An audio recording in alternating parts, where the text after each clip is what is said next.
Welcome to Aspire to Lead, where we empower educators and school leaders to grow, inspire, and thrive. I'm your host, Joshua Stamper, author, speaker, and leadership coach, bringing you conversations that spark transformation, challenge the status quo in education, and equip you to make a lasting impact on your campus or in your district. For more information and resources, visit joshstamper.com as we're looking to ascend to new leadership heights together. Welcome back to Aspire to Lead. I'm so excited to be back, not only because I was out of town in Kansas, but now I get to be with a great friend, someone who I have the honor and pleasure of seeing every week as we record with the Vibe EDU crew.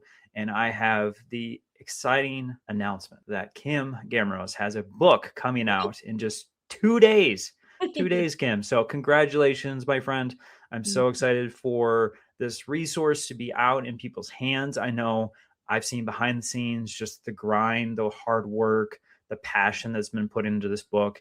And I've endorsed it. I've read it. I've been along through the journey, and I'm just so proud of you. And I wanted to celebrate you this week on Aspire to Lead. Thank you. I mean, it's funny because like we have our blue background and everything, but I do love the hot pink behind me. I really do.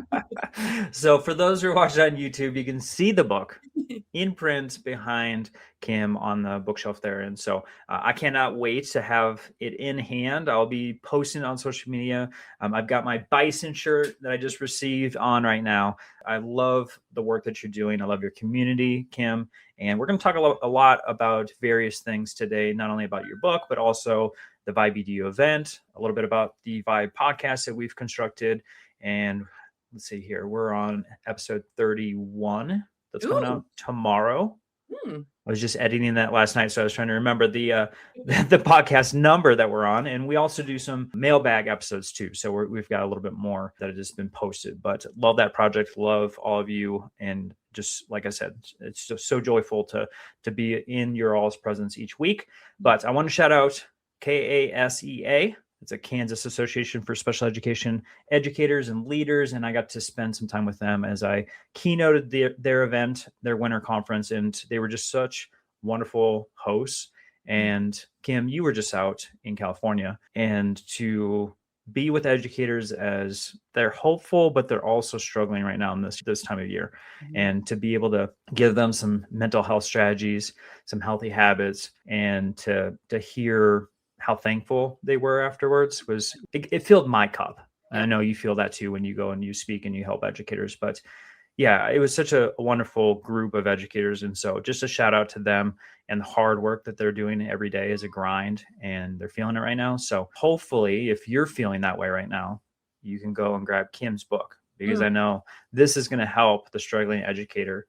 Before we dive into the resource, Kim, will you just share a little bit about what work you were doing out in California, Northern California? You got to see our guy, Mitch Weathers, too, at a little event that you had going on, or a little shindig with your crew. And I know on the Vibe EDU podcast, we talked a little bit about how that felt, because Mitch was talking about how, I don't know, he could just feel the connection that was made, even though some of them, really, it's only electronic. But to be in each other's presence, to be there with each other, and how happy everyone wants to see each other was great. So talk through what you were doing in California. Yeah. So I was working with one of our schools that we have out in NorCal. And this school, I mean, to have a principal go all in on their teachers, we've been working with a cohort of 9 throughout the school year, giving them strategies. We've been out there before, working with them, kind of showing what it can look like and feel like with real, with their real kids in their real classrooms. And then this time, I love it when we come out a second time, Josh, because it's kind of like the moment where they put everything together and then they go, okay, I feel different.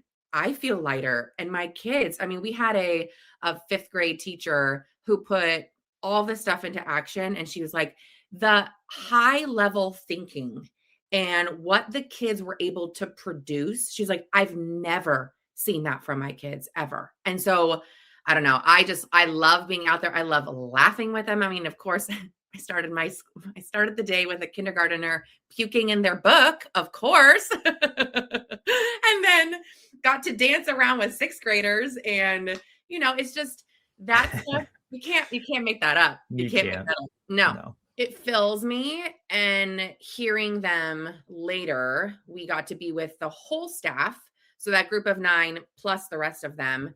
And to just be able to say, hey, does it feel like this right now? Yep. Does it feel like this right now? Yep. Do you still want to feel that way? Nope. Okay. Well, what are we going to do about it?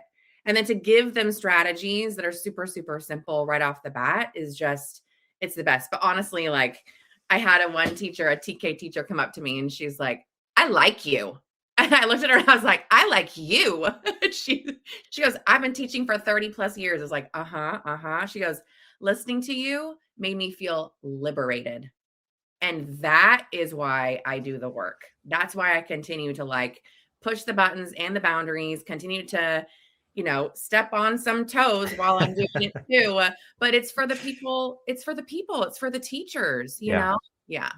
I like the word liberating. I don't think I've heard that word connected to your work before. It does make sense. And let's talk about the bison. You've been on the podcast, Kim, and I don't want to spend too much time on that.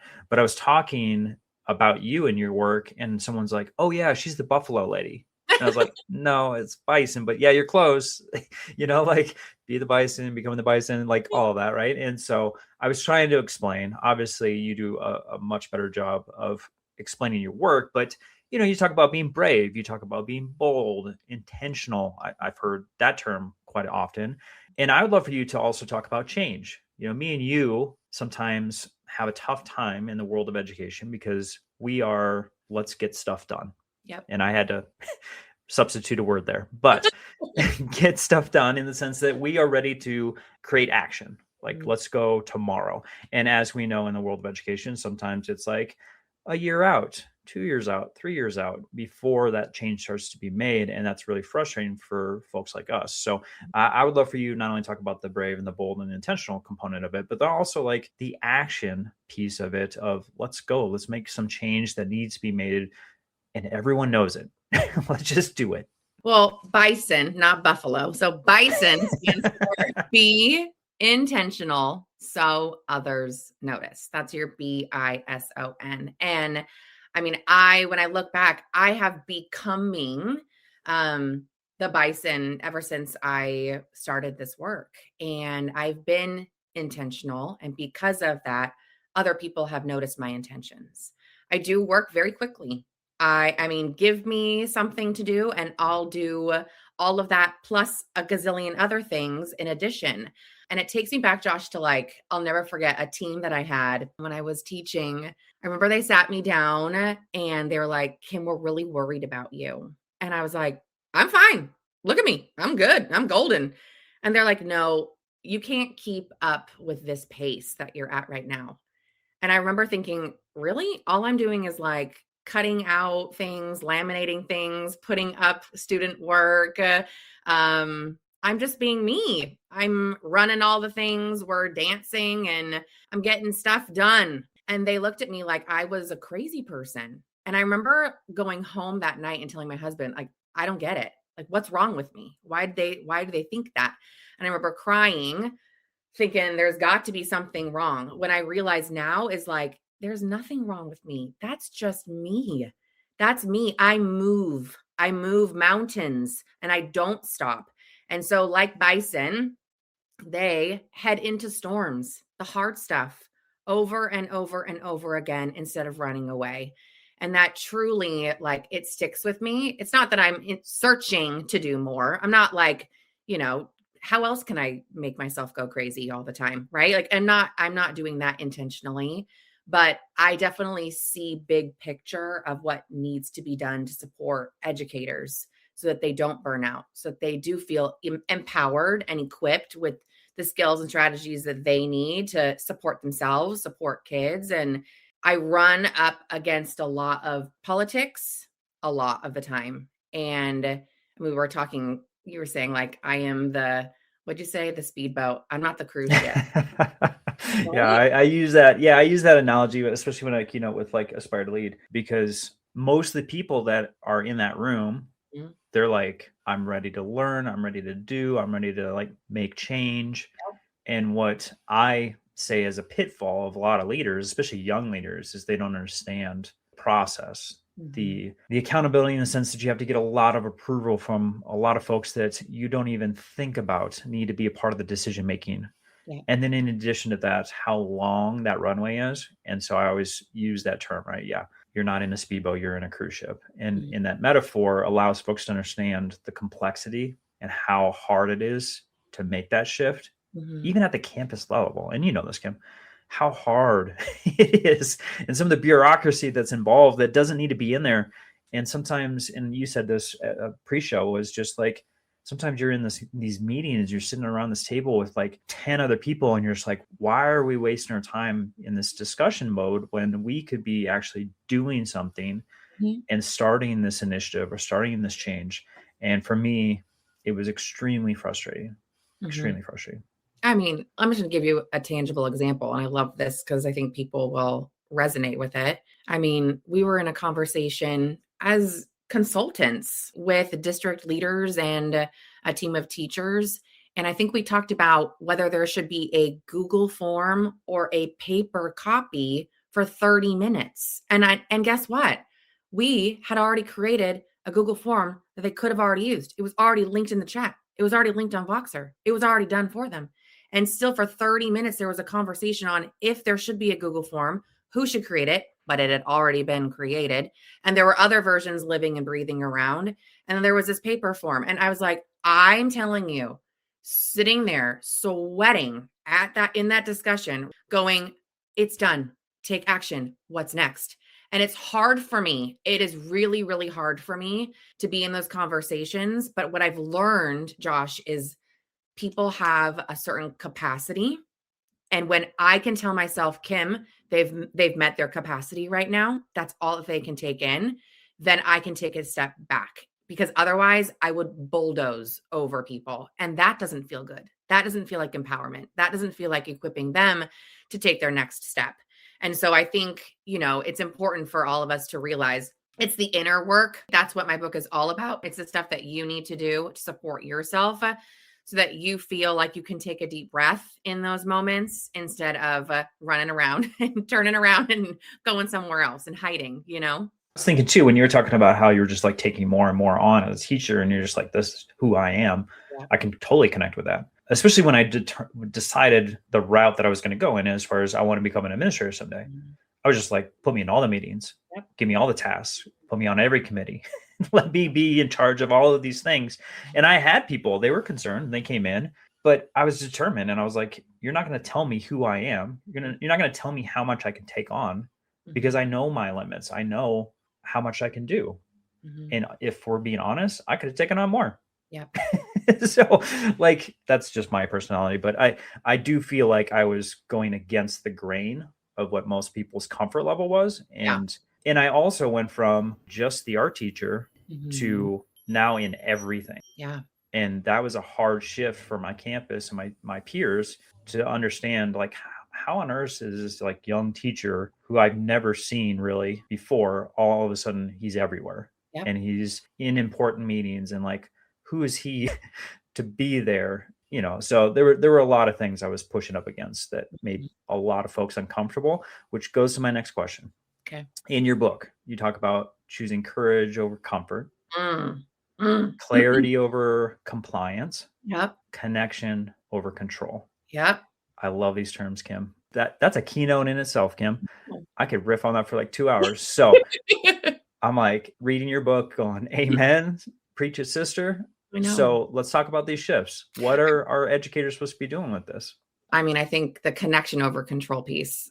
When you said those words, like, those are my words, but when you said that, like, I hear stories, right? I go back to all the stories. I hear like my teachers' voices. I hear the conversations that I've had with educators over and over and over again. And it is like, when you see a kid in your classroom and you see a behavior, you see a disruption, you see like, I'm supposed to be teaching content and you are making it difficult for me to do my job. When you see that, usually our instinct is just to put out that fire, right? To control it, to get rid of it, to diminish it, to tell that kid to get out. And in those moments, truly, we need to connect. We need to figure out what's really going on. Is this a need for Do they need to communicate something?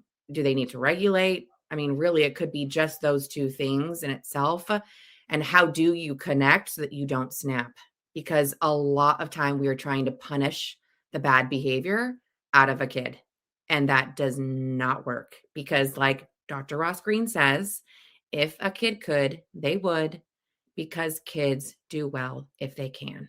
And I am committed to really creating this mindset shift in teachers because so many of them struggle with that. And that's why they feel so upset at the end of the school day. That's why they end up feeling so burnt out because they're trying to control the situation. But again, if a kid could, they would, because kids do well if they can. And it's up to you to connect with them and figure that out. So and an empathy piece is a huge piece in there that's missing with teachers. Principals usually go to write them up, just write them up, just write them up. And I'm telling you, like, everybody needs to be on the same page, and it truly is connection. There's not much to say after that. I'm like, I agree 100%. Yeah. We always do 100%. So here you go, Kim, for the Vibe EDU crew that's watching right now. 100. Yeah, I mean, and you've heard me say this before, like discipline is not about consequences. It's about discipleship and teaching the appropriate skills. And so many times, that is lacking. And it is more about the adult and the control over the situation, over allowing the student to learn from the situation. So, all right, you had talked about some of your teachers are within your community that are struggling right now. And read the back of your book. You had talked about for the teacher that's struggling. Yeah. Will you just share that? For the teachers who stay late and care too much. Yeah. Isn't that truth? So I want to talk about those folks, right? Because I can think of hundreds and hundreds of teachers that I've worked with that are like that. They have huge hearts. They want to be the answer to all of the things going on, not only in the classroom, but then on the campus. They come in early, they stay late. They have a ton on their plate and they're feeling it right now at this point of the year. So why did you write the book for these folks? Because you feel alone. You feel like you're on an island. You feel like you're in this like silo. And sometimes you feel like there's something wrong with you, or you just end up tapping out and leaving the profession altogether. And when I think of, as we're talking, I have like one teacher in my mind that I'm like, this book is for her. The ones who are like, just pour their hearts out into everything. They're always like searching for more to do, more to give their students, just to like create a happy space, not like a behavior strategy, not like I'm going to do this clip chart system now. Like, no. Like the teachers who really just want to have fun with their kids, but they're also going, these kids are different. I feel like I'm kind of struggling. I can't get to them. I can't reach them. Like that, this is for you. This is for you. And I think it's important for you to know that you were never meant to do this work alone. Never. And when you're a teacher, you get put into your classroom and you shut your door with just your kids, and it can feel very, very lonely. And when you go to somebody like a specialist or a counselor or even your admin and you're going, I'm going through this, and they're like, no, try this. And then off you go. It can feel so dismissive, and you can feel like, okay, well, this isn't working for me. What do I do now? That's why I wrote the book, so that you have tools in your tool belt that you can pull out to support you. And when you feel lighter and you feel more equipped and empowered and you have your heard, now all of a sudden, you know that your job gets to feel good again. Your students get to feel the real happy, lovely you instead of this person who's constantly like snapping and coming down on them. So yeah, I just can't wait for this to be in their hands. I mean, I am like beaming, just thinking about them having it. But also, Josh, I told you guys this yesterday. The best part is knowing that they're gifting it to another educator that needs it. And that's the favorite part, is that they're not just buying it for themselves, but they also know like you need it too. And so they're buying another copy for someone else. And that is just, that's what starts the revolution. That's what starts. For sure. No, I'm excited just to see the ripple effect, of how the book starts to change people's thinking and actions too, like we were talking about. And then it doesn't just stop there, right? It's going to influence other people around them that are going to start seeing a difference why is it working for this teacher, right? Then you can start asking questions. And so that's the exciting part, in addition to the fact that what we'll talk about in just a little bit here is like the Vibe EDU conference or event, where we're going to have an influence there where people are going to be on fire when they come back to their buildings in August. And I mean, just even thinking about the event last year and how impactful that was and how folks are still talking about it to this day, almost a year out from that event, and how excited folks are to come back together in Anaheim. But I'm going to pause on that because I want us to talk a little bit more about that in just a bit. But Kim, you not only had the book, and I know people are either going to tune into your podcast, they're going to read this book, maybe they've seen something on social media, and they're like, I love this mentality of a community. I love this idea of having additional support with me, because I do feel alone. And maybe probably most of my folks are listening right now are different. They're different than most folks in their building. They're different than most folks in their district. And they want to be with other like-minded folks. You have a group of teachers that are phenomenal. I've been a part of your online events. I've been a part of the in-person events, and they're just so passionate. They're so alive. They're so supportive. And I want my audience to hear about that community, but also if they're feeling alone, I want them to join in with your group. So will you just share out about what you built? Yeah. So it's kind of crazy to look back. It's kind of taken on a life of its own. But 6 years ago, when I moved from Southern California to Dallas, Texas, I just kind of put together, I think I called them my ambassadors, my social emotional learning ambassadors. It's kind of like what they started off as. And then it was the Teaching Inside Out community, which is weird that now Teaching Inside Out has become a company, a business. And now it's just called the Celebrate Good Times community.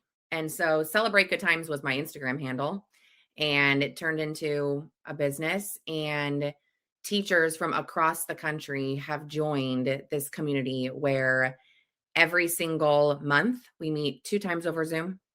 Every single Monday, they get an intention. There's your word again, intentional. They get an intention for the week, a practice, something to think about. Like, for example, this past Monday, I had told them a story about how when I first started dating my husband, he took me to a concert, and I had no idea what concert we were going to. He's just like, trust me, it's going to be great. And this guy, his name is Langhorne Slim. We were in San Diego. He's like he looked like a hippie, and he's wearing like a fedora, and there's like these tapestries all over the place. He had a fiddle, and I was like, what's going on? I'm like, I like folk music, but I mean, I like all music. I'm a dancer, but like, what's happening here? And he sang this song called Diamonds and Gold. And I told my teachers this on Monday. I said, there's a part in the song where it says, you can have all the diamonds, you can have all the gold, but someday you're still going to get old. You got to learn to get a little happy along the way. And that line, when I heard it, I like completely started bawling. So 23-year-old me is hysterical at this concert with this guy I'm dating. And he's looking at me like, are you okay? And I'm thinking, she cray. Crazy.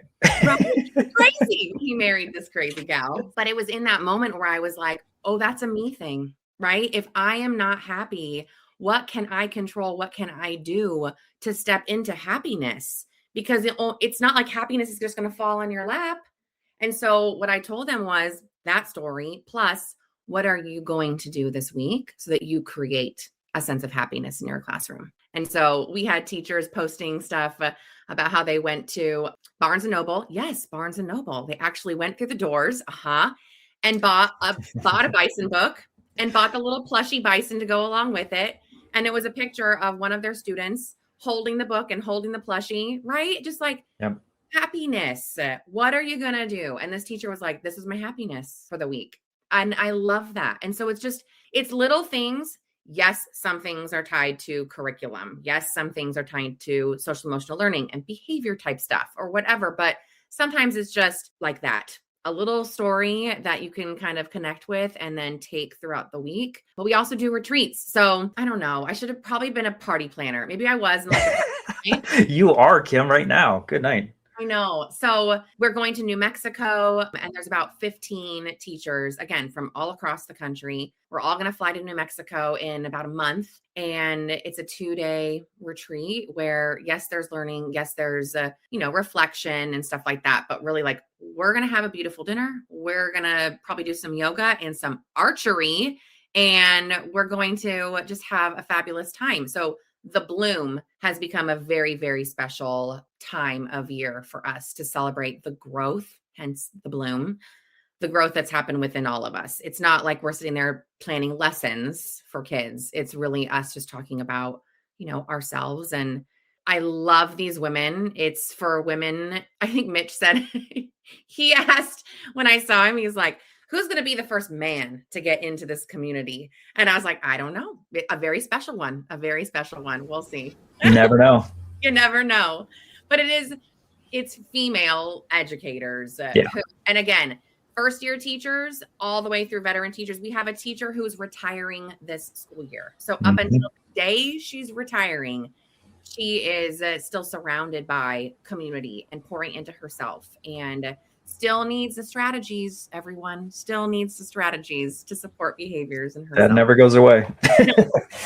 Well, let's talk about the Vibe EDU event, because that's open to all genders. Yes. I mean, obviously, right? Yes. So we've got teachers all the way up to educational leaders in a variety of different forms that were in attendance last year. But will you just share out what's happening in Anaheim July 31st? Yeah. But then we also have this year a new component, which is on August 1st. So I'll just let you run with it, Kim, as far as where you want to go with the Vibe EDU event. I know. I was going to say, I would love to hear your perspective, because for everyone listening, last year we had created the Vibe EDU podcast, myself, Josh, Mitch Weathers, and TJ Berry.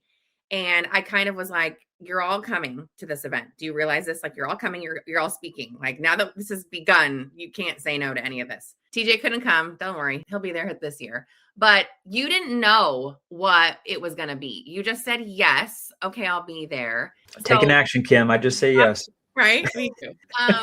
But what did you think when you walked in? Well, one, I know you, Kim, and I know your skills as far as creating events and your high expectations. So one, the venue was gorgeous.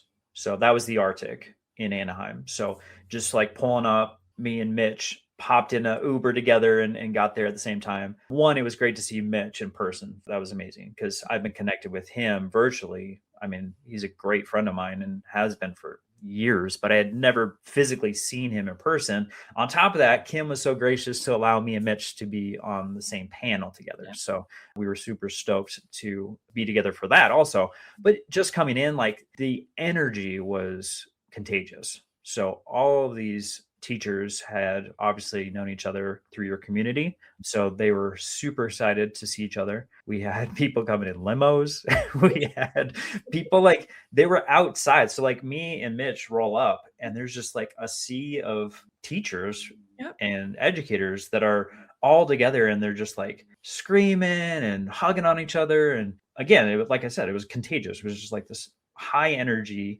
and they hadn't even entered the building yet.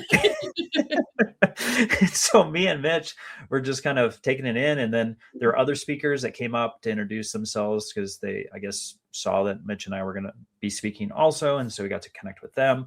And yeah, it was just like a vibe. And the fun thing too was, it wasn't your typical event. For a conference, usually you're going in, you get your one keynote that kicks it off. And then you have all these different sessions, and then keynote and sessions that you're going out with, the breakout sessions. It's the slide deck, right? You've got your slide deck and you're getting talked to for whatever duration of time. Yeah. This was an event, one, in the evening. Two, it was like drinks and hors d'oeuvres, and you've got tables for folks to like mingle and whatnot.